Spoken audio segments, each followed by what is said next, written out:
Un B-2 Spirit américain aurait été abattu par l'Iran. Le bombardier furtif le plus avancé, jamais construit par l'humanité.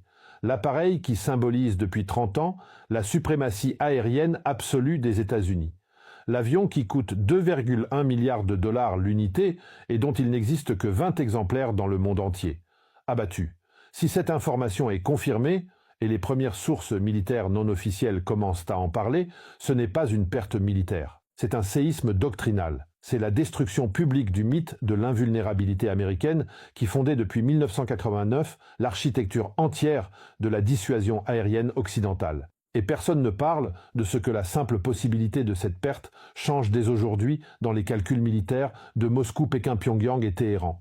Les médias vous disent ce matin que l'information n'est pas confirmée, que le Pentagone dément, que les sources sont floues, que ce pourrait être de la désinformation iranienne et les porte-paroles militaires américains répètent que le B-2 est indétectable, que ces systèmes furtifs sont irréplicables, que cette allégation est probablement fausse. Mais voici ce que personne ne vous dit. Que l'information soit vraie ou fausse n'est plus la question centrale ce matin. La question centrale est celle-ci. Pour la première fois depuis que le B-2 existe, l'Iran prétend l'avoir abattu. Et cette prétention, vraie ou fausse, vient d'être entendue par 195 pays simultanément. Et dans chacun de ces pays, des planificateurs militaires sont en train de recalculer quelque chose qu'ils croyaient fixe et immuable depuis 30 ans.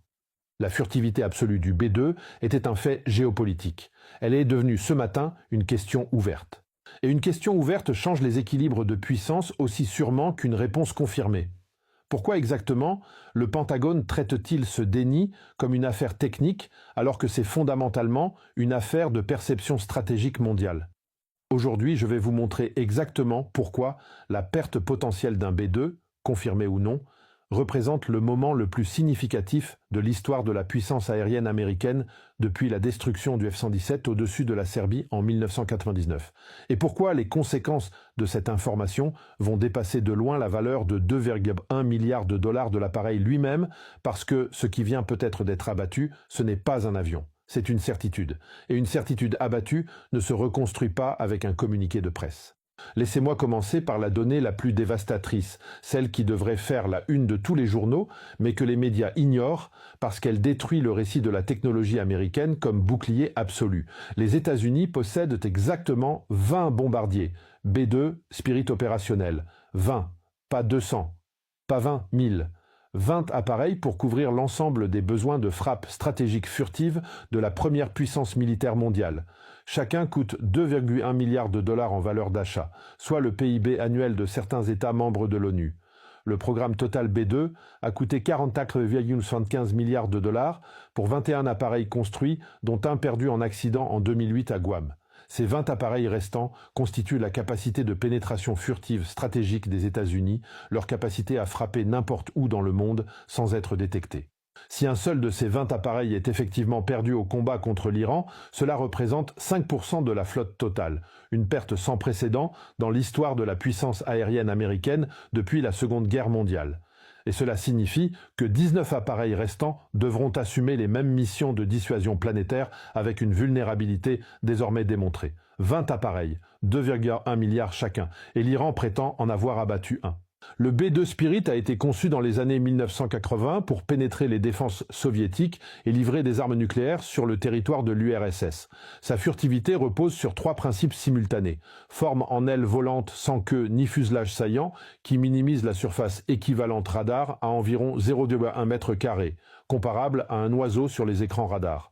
Revêtement absorbant les ondes radar composé de matériaux composites classifiés appliqués à des températures précises et gestion thermique des moteurs pour réduire la signature infrarouge. Ces 3 principes ensemble rendaient le B-2 pratiquement indétectable par les radars conventionnels des années 1980 et 1990. Mais les radars des années 1980 et 1990 ne sont pas les radars de 2026.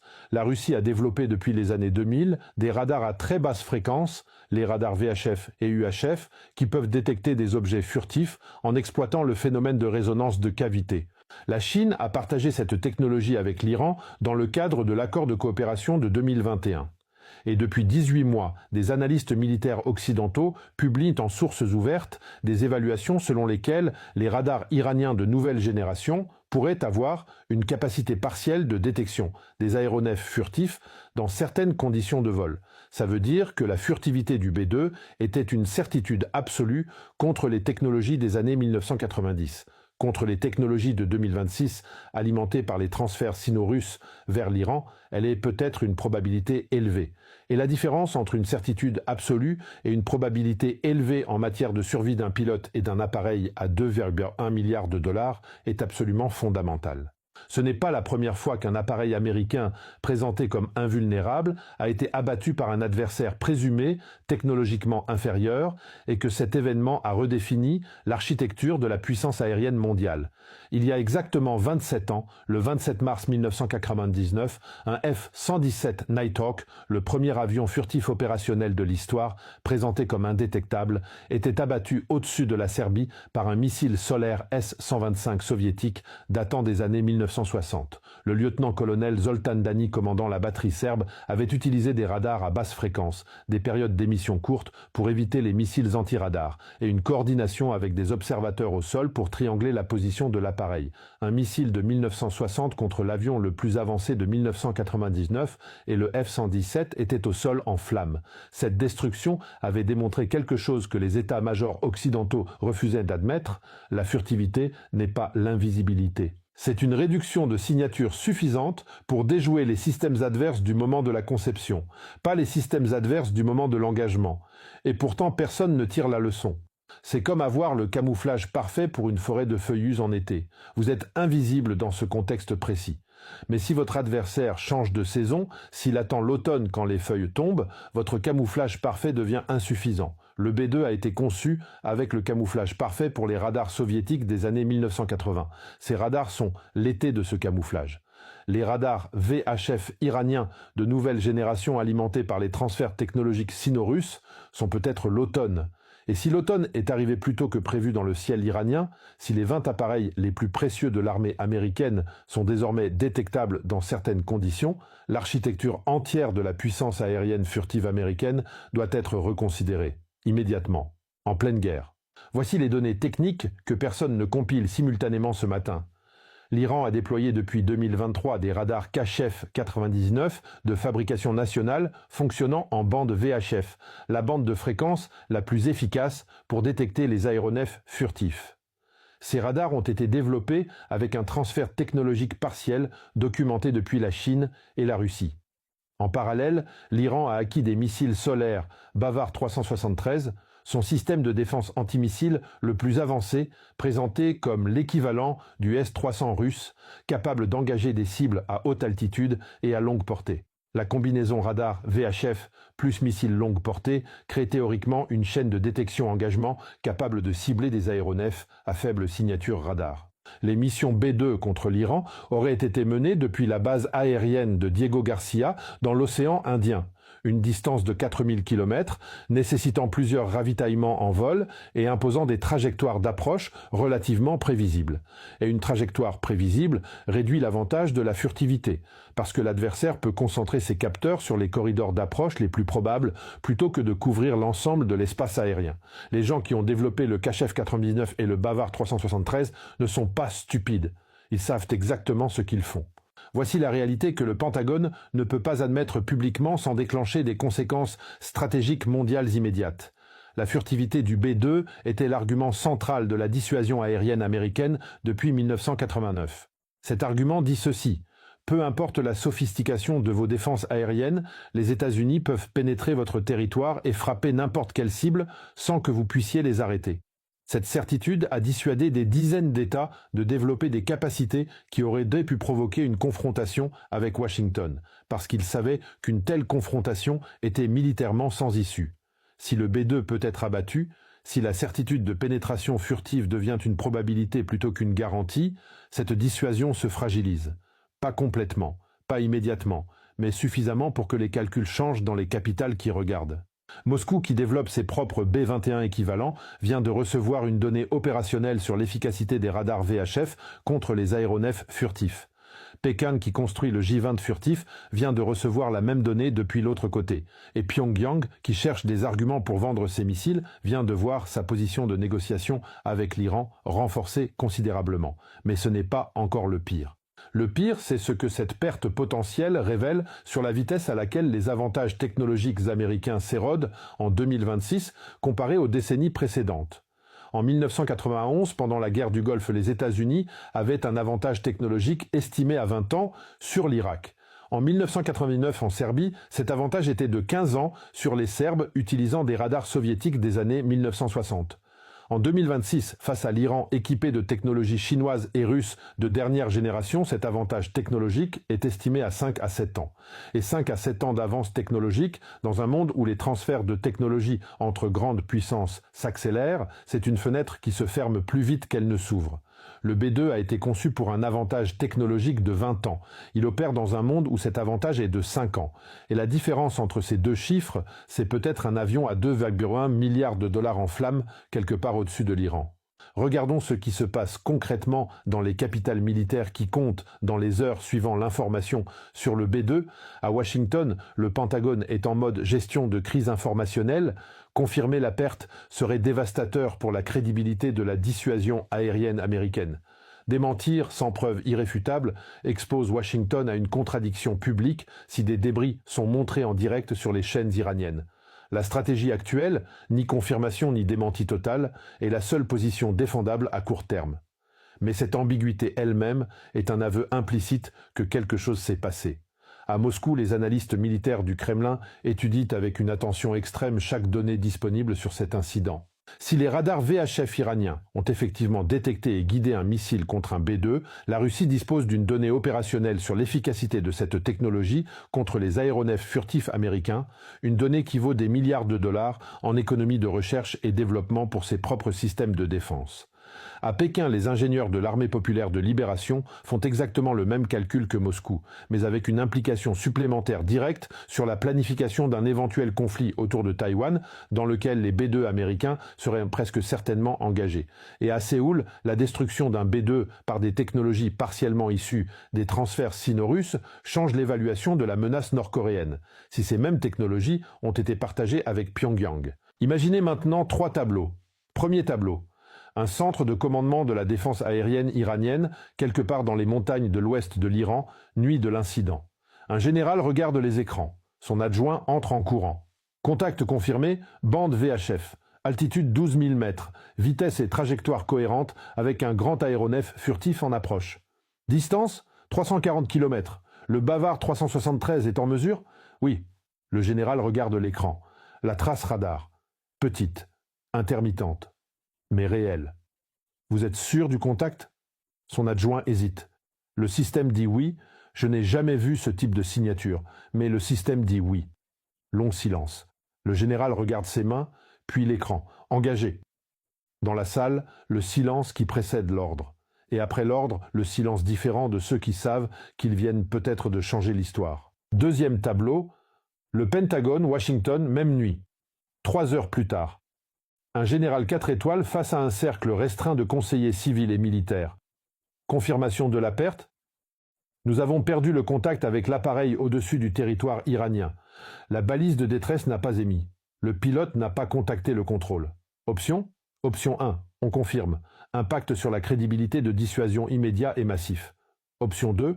On dément sans preuve. Si l'Iran montre des débris, on est dans une situation pire qu'une confirmation directe. Option 3. Ambiguïté stratégique, ni confirmation ni démenti. On dit que l'opération est classifiée et qu'on ne commente pas. Silence. Et si l'Iran diffuse des images? On dit que les images sont fabriquées. Et si elles ne le sont pas? Silence total. Le général ferme son dossier. On prépare l'option 3. Et on envoie une équipe récupérer ce qui peut l'être avant que les Iraniens publient quoi que ce soit. Il se lève. Regarde par la fenêtre le Pentagone dans la nuit. La dernière fois qu'on a perdu un avion furtif, c'était en 1999. C'était un F-117. On a dit que c'était une anomalie, que ça ne pouvait pas se reproduire. Il met son manteau. Ça s'est reproduit.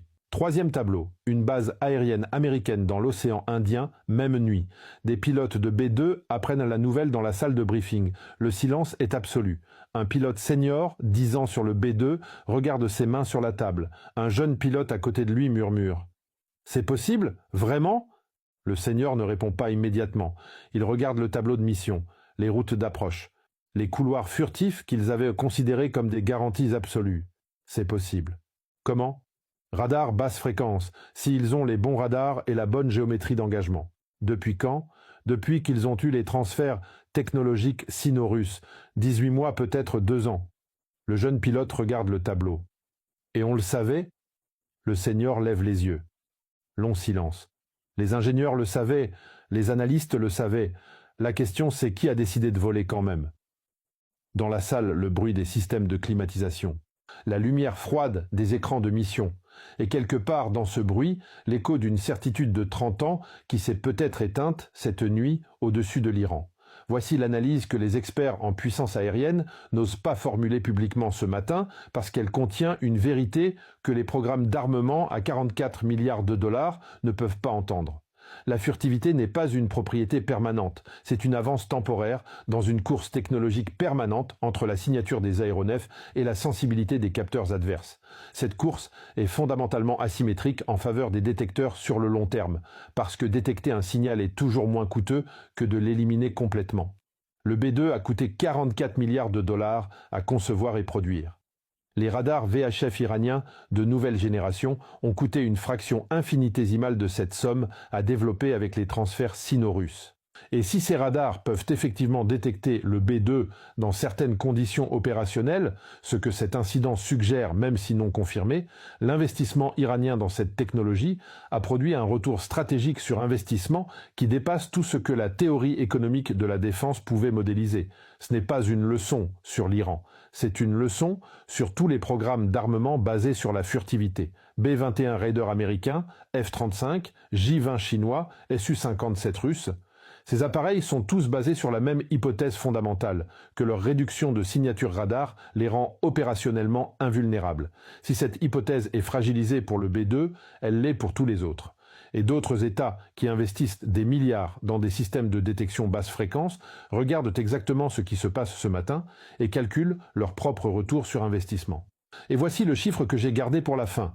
Le programme B-21 Raider, le successeur du B-2 actuellement en développement pour remplacer la flotte vieillissante, a un coût estimé à 203 milliards de dollars pour 100 appareils selon le Congressional Budget Office dans son rapport de janvier 2026. 203 milliards de dollars, pour un programme dont la doctrine centrale repose sur la même hypothèse de furtivité que le B-2. Si le B-2 peut être détecté par des radars VHF iraniens en 2026, la question que cet incident pose sans encore y répondre définitivement, le B-21 peut être détecté par les radars VHF russes et chinois de 2035, quand il sera pleinement opérationnel. 203 milliards, pour une hypothèse peut-être fragilisée ce soir au-dessus de l'Iran. Ce qui arrive ensuite est encore plus dévastateur. Dans les prochaines 48 heures, si l'Iran diffuse des images de débris d'un B-2, la crise de crédibilité de la dissuasion aérienne américaine deviendra incontrôlable, forçant Washington à une réponse militaire massive pour restaurer la perception de sa puissance. Dans 2 ans, si les programmes d'armement furtifs mondiaux doivent être reconsidérés en réponse aux nouvelles capacités de détection VHF, le rééquilibrage des forces aériennes mondiales va s'accélérer d'une façon qui rend l'architecture de sécurité actuelle obsolète. Dans 10 à 15 ans, si la course technologique entre furtivité et détection continue sur sa trajectoire actuelle, nous verrons peut-être la fin de l'ère des aéronefs furtifs comme outil de dissuasion stratégique, remplacés par des missiles hypersoniques autonomes pour lesquels la furtivité est moins critique que la vitesse. Et vous là maintenant, est-ce que vous réalisez que si cette information est confirmée, l'histoire retiendra peut-être cette nuit au-dessus de l'Iran comme le moment où la suprématie aérienne américaine est passée de certitude à probabilité, et que la différence entre ces deux mots vaut exactement 2,1 milliards de dollars et peut-être une guerre. Le XXIe siècle ne se gagne pas avec les avions les plus furtifs. Il se gagne avec la capacité à anticiper comment la technologie adverse va évoluer avant que cette évolution ne détruise l'hypothèse sur laquelle reposent vos 44 milliards d'investissements.